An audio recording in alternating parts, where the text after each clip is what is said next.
Hi. I'm a bit weird. And so are the books we are going to talk about today.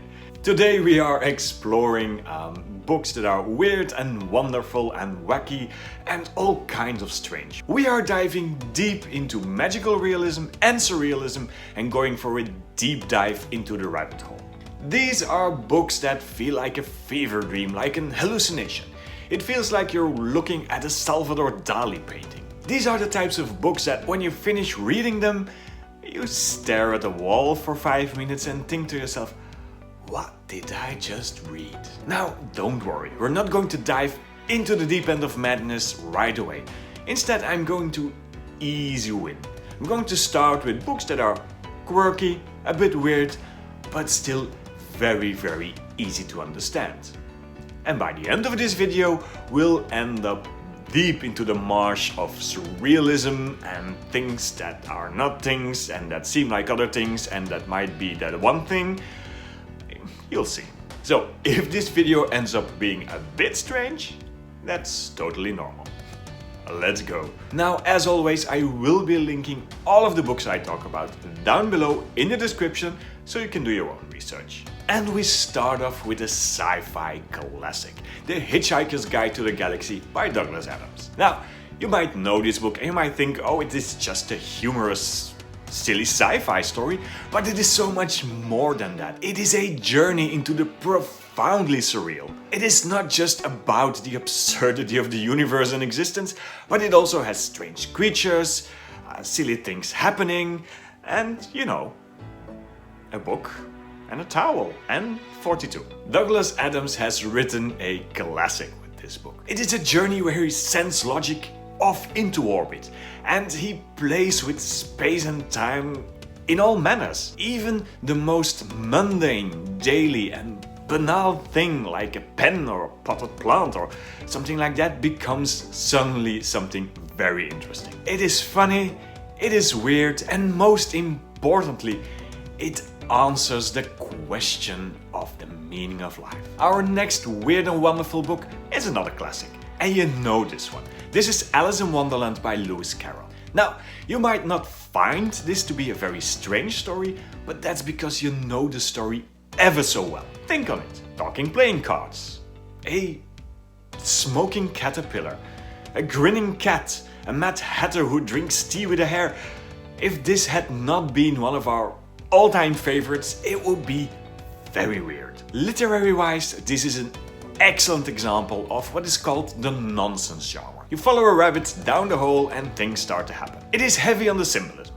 Alice in Wonderland is a critique of Victorian ideals for childhood and education. In fact, this book is credited to be the pivotal point in children's literature. Before Alice in Wonderland came along, children's books were to be educational. You sat down, you read a book, and you learned something. Now this story was a critique to that. Lewis Carroll said, let children just sit down, read a book and enjoy a story. Reading should be something you do for fun, something enjoyable. You don't always have to learn something. So enter a plethora of characters that we all come to know and love. Dive into the rabbit hole, drink a strange potion, and just get weird and wonderful again. Chef's kiss. And then, of course, we have to talk about Murakami. The Japanese author Haruki Murakami is often called the author for surreal books and heavy magical realism. Now here's the thing. Murakami and I have a difficult relationship. You might not know it, but it is. Some things he writes I absolutely adore and I think he's absolutely masterful.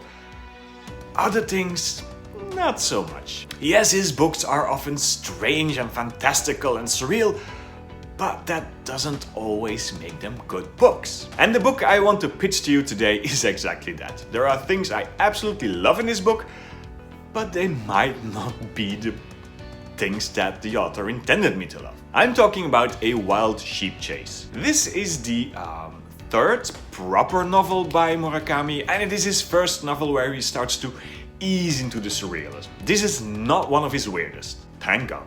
It is a strange story about a detective, chain-smoking, almost film noir, grungy kind of detective who is tasked with finding a sheep. He travels from Tokyo to Hokkaido, and on this way he gets into all kinds of strange machinations and stories, and things happened, and there is a girl who can, just by covering or uncovering her ears, make sex better, and it is strange. Debatedly, this is not his best novel, but it is certainly not his worst. Now, one thing that this book gets really right is the descriptions, the atmosphere in the book. The main character goes from a journey from downtown Tokyo all the way up to Hokkaido, and the story and the landscape changes.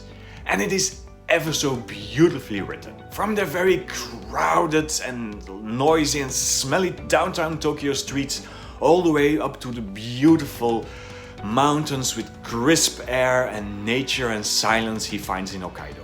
It is almost like you're making that journey with the main character. And that's something I absolutely loved about this book. It made me want to go all the way up to Japan and visit the mountains of Hokkaido. As for the story, what can I say? It is weird, but perhaps not as weird as our next book. For this book, we're staying in Japan. This is Earthlings by Japanese author Sayaka Murata. This is the story about an 11-year-old girl, Natsuki I believe she's called, and she suffers all kinds of abuse. In fact, her life is so miserable that she decides that she must not be from Earth. She's convinced she's an alien. I mean, that must be the reason all of these Earthlings are so nasty to her. Now, as the story progresses and Natsuki grows older, we see that all of this torment that she went through somewhat halted her development as a person, and she's still that child in her mind. She goes online and finds someone who wants to marry her just, to get his family off his back. He's not interested in any physical contact whatsoever, and it is a marriage of minds, not bodies. She convinces him that he too is an alien and that they should leave Earth together. They start to create this whole new society, and it gets really weird really fast. Natsuki is a really convincing character, and as she is the main narrator of the story, you rip through it. It is very well paced. However, this book gets quite disturbing on a frequent basis, and I would really advise to check all of the trigger warnings before you start reading this one. This one is not just weird, it is unsettling at times. I was a bit disappointed in the end of the book. I think it was rushed a bit, but still it was an enjoyable read. So if you want something a bit unsettling, very weird and very different, then by all means, why not try Earthlings by Sayaka Murata? Right. From now on, things start to get really weird. Next one up is the Booker Prize winner of 2022. It is The Seven Moons of Maali Almeida by Shehan, Karunatilaka. Hope I got that right. This book doubles down heavy on the magical realism. This is a story of Maali Almeida, a war photographer, a gambler, a closet gay, and he wakes up and finds himself dead. He wakes up in some sort of waiting room for heaven, and apparently purgatory is bureaucracy. He is dead because he was killed for the photos he made. It is 1990 and there is still a bloody civil war raging through Sri Lanka. And Maali Almeida, he made the wrong photos, was in the wrong place at the wrong time. Now, he might be dead, but his photos have gone missing. And he wants to make sure that the last things that he made, the photos that actually got him killed, end up somewhere where they can do good.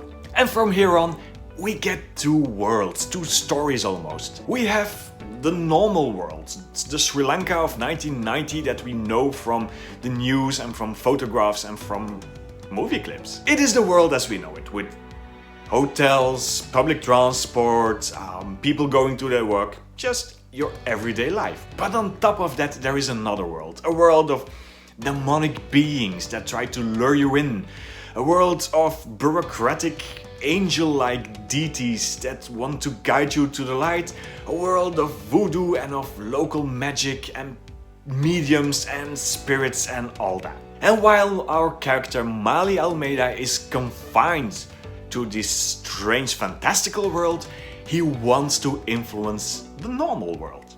And this is what this whole story is about. His search, his ambition to make those photos count. Now, this was an absolutely fabulous read, and the only problem I had with this book was totally on me. This is a book about the Sri Lanka Civil War, and I had the feeling throughout reading the story that I didn't know enough of the background of those troubles. Yes, I've seen the news, yes, I've read the newspapers, but this book heavily relies on certain names, certain events that I'm not at all familiar with. So throughout the book I often find myself lacking on background on current affairs in Sri Lanka, but that wasn't really a problem to finish it. Even without that intricate background knowledge, it was a great book and in my opinion absolutely deserved the Booker Prize. The Seven Moons of Maali Almeida by Shehan, Karunatilaka. Nailed it. Next one is possibly the best book I read so far this year, and this book will probably end up somewhere very high when I do my best books of 2023. It is the wonderful story of Piranesi by Susanna Clarke. You often see that question, oh, which book would you love to read for the first time ever again in, those book talk tags and on social media. Well, the answer to that question is absolutely Piranesi. Piranesi is a very fantastical story about our main character. Let's call him Piranesi because at the beginning of the book we don't really know his name, who lives in the house. And the house is his whole world. The house is this almost Roman temple-like, very strange building which often floods, which has birds and lots of statues. And this is where Piranesi lives. There is one other person in the house called the Other, but apart from him, Piranesi lives a very solitary life. But then things start to happen. Piranesi gets this feeling that he's no longer alone, that there is someone else besides himself and the Other in the house. There are hints and little writings in the sand and words made from pebbles, and things start to unravel. The best way to explain this book is by referencing to the series Lost. It is almost like a reverse mystery, and as you go through the story all the way back to the beginning, things start to unravel and, hints start to drop and you see the whole picture. Not all questions will be answered, but then again, that's the charm of this one. It is a wonderful story, it is ever so well written, it is well paced, and even despite all of the strangeness, things start to make sense by the end. I love Piranesi. I had a great time reading it, will probably be rereading it, and it might even annotate it, because it is ever so well written. So, highly recommended, Piranesi by Susanna Clarke. And then we have to talk about a man who wakes up in the morning and finds himself to be transformed into a bug. Yes, you knew this one was coming. I'm talking about The Metamorphosis by Franz Kafka. This is, of course, I think the most famous work by Franz Kafka. It is a novel about alienation, about trying to fit in, and it is absolutely bonkers. I mean, that opening scene. Imagine, there is a man lying in his bed. He wakes up in the morning and finds that he has transformed into some kind of beetle. While he lies there thinking about how this has ramifications for his job and everything in his life, he also finds that he was sleeping on his back. And now, being a beetle, he can't get up again. And from there on, it only gets stranger. This is an absolute classic, and a lot has been said on this book already. From religious to psychological explanations, from daddy issues to a feminist take on the story, a lot has been said on The Metamorphosis by Franz Kafka. But here's the thing, we don't know what Kafka really meant. So for once I would advise not to read up on the novel and Kafka and just dive in.